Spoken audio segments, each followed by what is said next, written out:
Franck Ferrand raconte sur Radio Classique.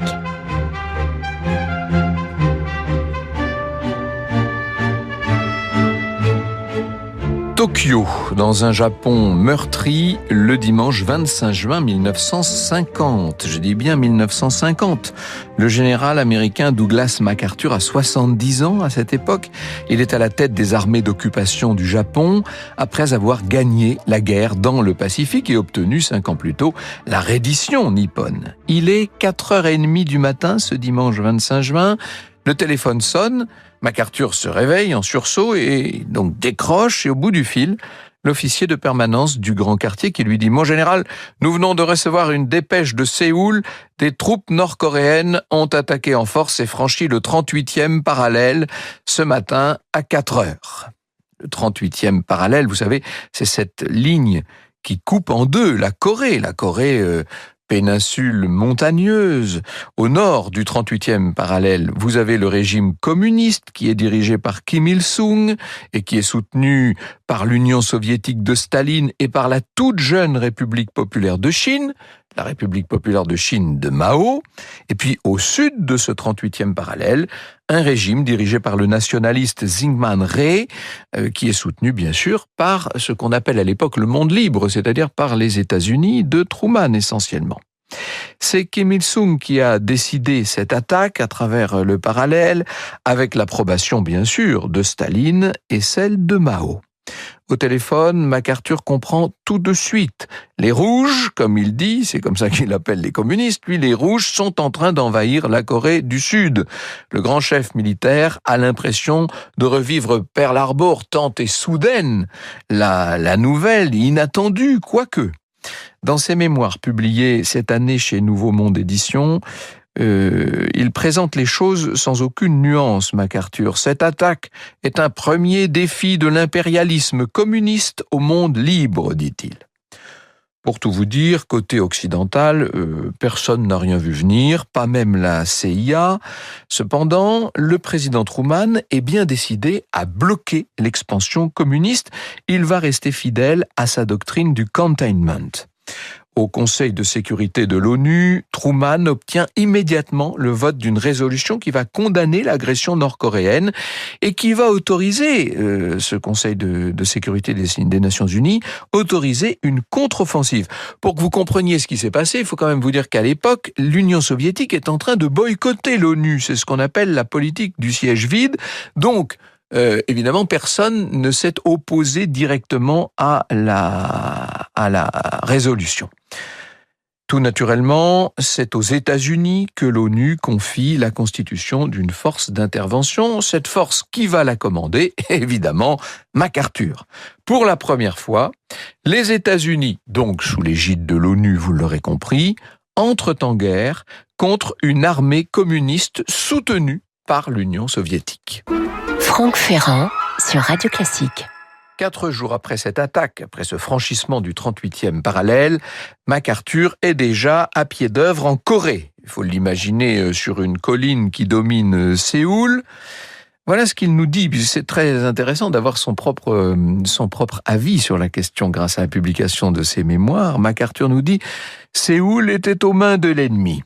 Une fois de plus, après 50 ans de service, dont la moitié à l'étranger, je me trouvais en face d'une situation militaire désespérée. Une fois de plus, on avait attendu que tout soit perdu pour me lancer dans la fournaise. Le spectacle était tragique. Séoul flambait et un feu roulant de mortiers nord-coréens harcelait les approches des ponts. Au-dessous de moi, les flots des colonnes sudistes, fuyant en désordre, coupés par les ambulances, mêlés aux foules des réfugiés. Et sur cette colline déjà arrosée de sang, j'élaborais un plan. Alors, ce plan, c'est d'abord de se jeter dans la bagarre et de tirer dans le tas. C'est pas moi qui le dis, c'est MacArthur lui-même. Il veut agir vite, il veut faire croire à une réponse massive, il veut stopper l'avancée des troupes du Nord. Sauf que l'intervention américaine va ralentir l'invasion, mais ne va pas l'arrêter. À la fin du mois d'août, les Nord-Coréens, qui sont armés par les soviétiques. Ça, il faut que je vous le dise, c'est évident. Les Nord-Coréens armés par les soviétiques occupent une très grande partie du pays. On estime à 90% la zone de cette péninsule coréenne occupée par les Nord-Coréens à la fin du mois d'août 1950. Alors les Sud-Coréens, eux, avec les Américains, ont pu organiser une retraite sans trop de casse. Et maintenant, ils sont circonscrits dans un assez petit périmètre. C'est le sud-est de la péninsule. Ils sont là qui se battent dans une zone de plus en plus réduite et qui est dos à la mer. Ils se battent dos à la mer. MacArthur envoie son aviation bombarder la zone occupée par Kim Il-sung. Il lâche des bombes conventionnelles, mais aussi des bombes au napalm.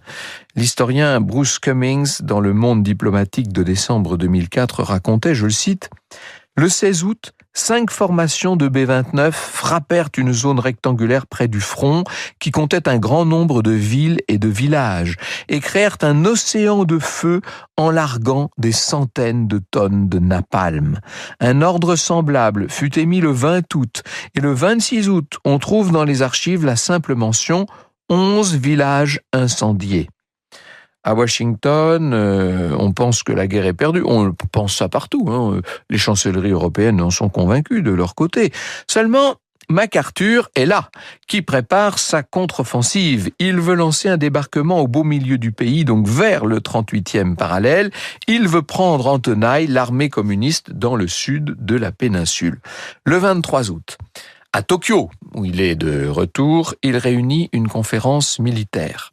Les commandants des Marines et de l'armée de terre font le voyage depuis Washington, donc tout le monde est là sous le commandement de MacArthur à Tokyo, et il est là, MacArthur, qui présente son plan, débarquer à l'ouest de Séoul, et puis ensuite aller prendre Séoul, ce qui permettrait de couper l'armée nord-coréenne de ses bases arrières. On la couperait en deux, si vous voulez, par le milieu. Pour le commandant des Marines, ce plan est complètement irréalisable. C'est une folie, dit-il.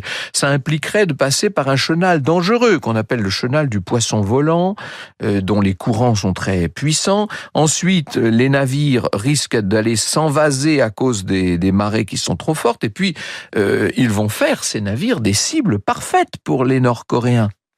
Le chef de l'armée de terre, d'ailleurs, est d'accord avec son collègue des Marines. Ils disent « Non, c'est trop périlleux ». MacArthur les écoute, il reste un moment silencieux et puis il tranche. Le commandement ennemi ne pensera jamais que nous oserons prendre de pareils risques. Or, c'est la surprise qui est l'élément vital de la victoire, dit-il. Si nous tenons Séoul, le système de ravitaillement de l'ennemi sera paralysé. Oh, les autres sont sidérés, ils se disent « mais il va pas faire ça ». Eh bien, non seulement il va le faire, mais il obtient pour le faire l'aval de Washington. C'est décidé, MacArthur va débarquer au cœur de la Corée, envahie par Kim Il-sung. Vous écoutez Radio Classique. À 3h du matin, ce 15 septembre 1950, 15 septembre, MacArthur est sur le pont de l'USS Mont McKinley. Il navigue, il fait route vers la Corée. Dans l'obscurité, le général remarque une lueur à quelques milles. C'est un phare. Les Nord-Coréens n'ont même pas éteint leur feu nocturne. Alors, la flotte américaine est poussée par la marée montante. On emprunte comme prévu le fameux chenal du poisson volant. Et les Américains lâchent une pluie de bombes sur les défenses nord-coréennes, qui sont assez vite anéanties. 40 000 Marines vont réussir à débarquer. Bref, l'opération imaginée par MacArthur et qui paraissait tellement irréalisable à ses confrères, l'opération est un succès. Et dans la foulée, MacArthur donne l'ordre de foncer sur Séoul. En quelques jours, la capitale est reprise. Au sud du 38e parallèle, l'armée de Kim Il-sung est coupée de son commandement. Elle est coupée de son ravitaillement. C'était ça ce que voulait le stratège américain. Et comme prévu, cette armée va se déliter et assez vite, elle n'a pas le choix. elle va devoir se retirer au nord. MacArthur la poursuit. Il ne s'en tient pas là. Il ne s'arrête pas au 38e parallèle. Il franchit à son tour le parallèle et il la poursuit au nord, toujours plus au nord en direction de la Chine. De sorte qu'un mois après le débarquement, le président Truman va pouvoir s'offrir une tournée triomphale dans le Pacifique. Il est victorieux, Truman. Il demande à voir MacArthur, bien entendu. La rencontre va se tenir sur l'île de Wake.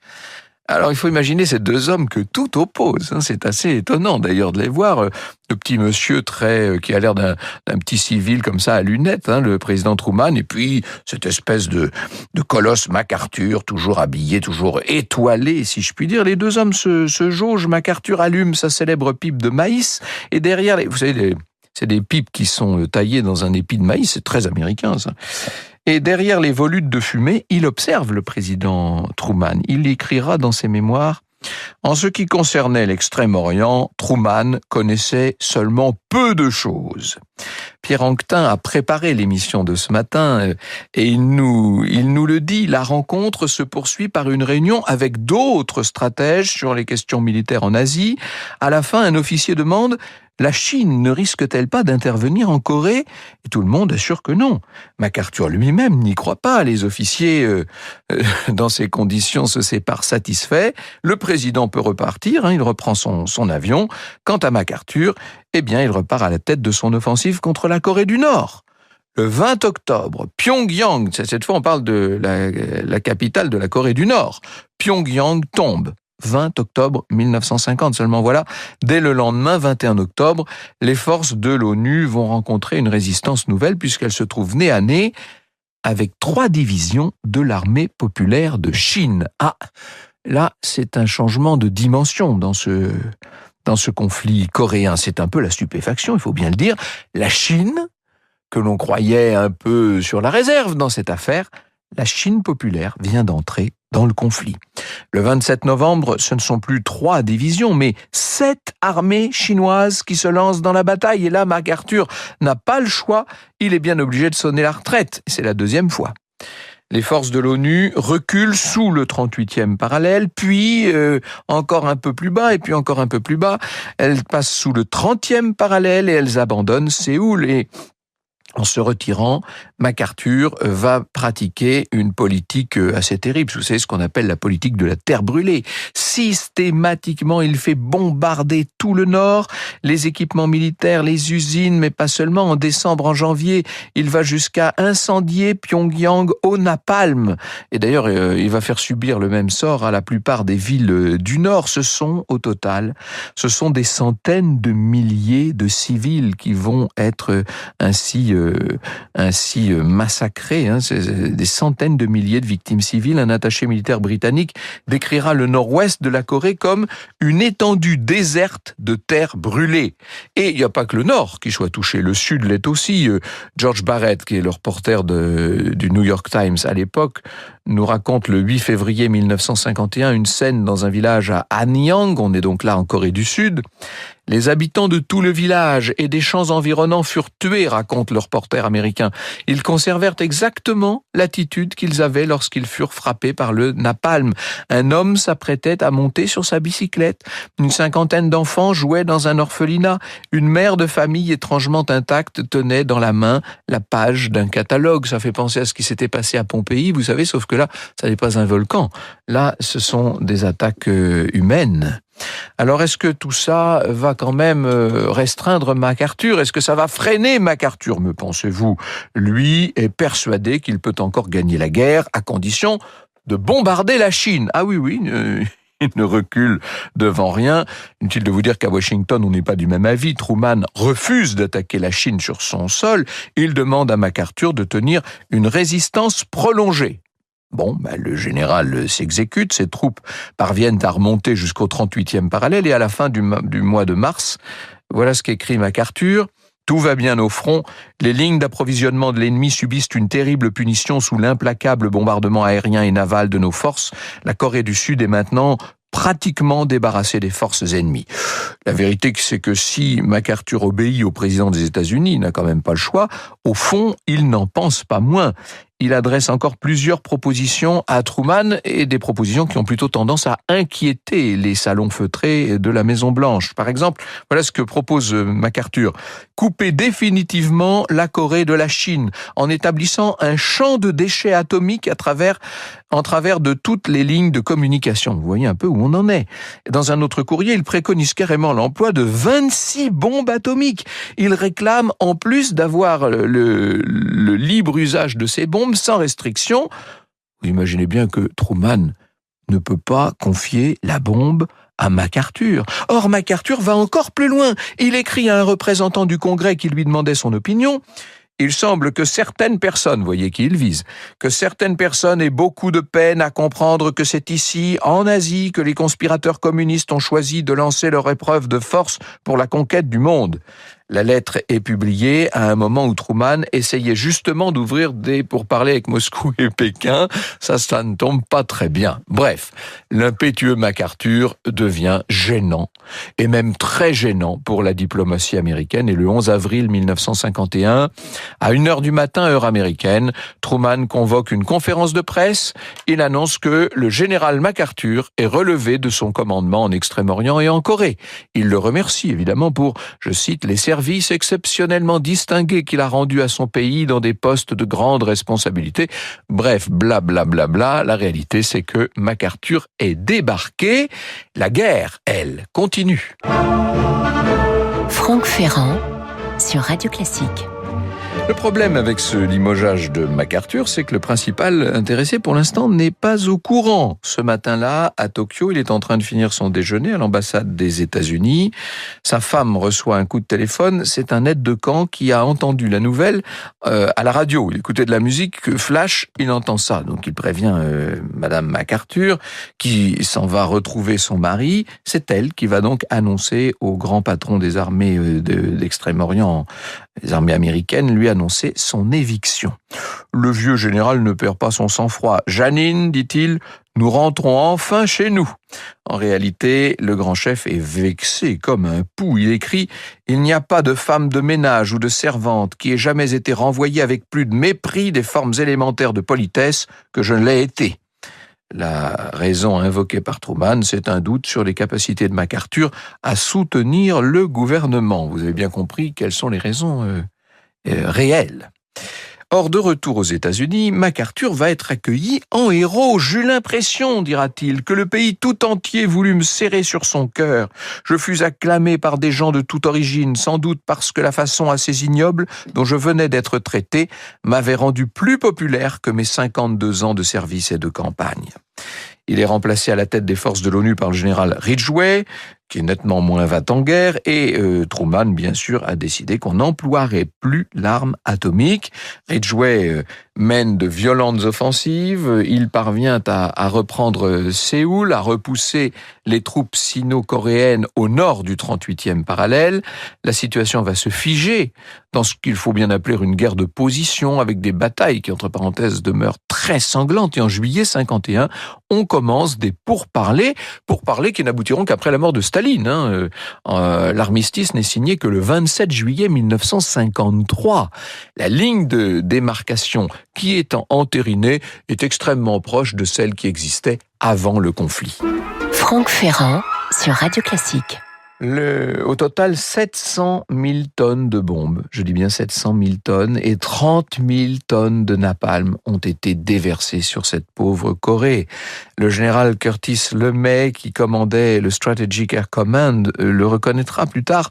En 3 ans, dira-t-il, nous avons incendié toutes les villes en Corée du Nord, de même qu'en Corée du Sud. Il faut ajouter à tout cela, évidemment, toutes les misères de la guerre, les épidémies, les disettes avec des gens qui meurent de faim. Bref, le nombre de victimes civiles de la guerre de Corée est estimé à 4 millions. Vous imaginez 4 millions de morts selon l'historien français Jérôme de l'Épinois. L'historien sud-coréen Eoman Oh, je dis bien sud-coréen, parle lui de 5 millions de morts. De quoi troubler MacArthur ? Même pas. Jusqu'à sa mort en 1964, le général MacArthur regrettera que les États-Unis n'aient pas envoyé l'arme atomique contre la Chine communiste. Quant aux 2 Corées, C'est vrai qu'elles ont signé un armistice, hein, je vous l'ai dit, le 27 juillet 1953, mais normalement les armistices sont suivis de traités de paix.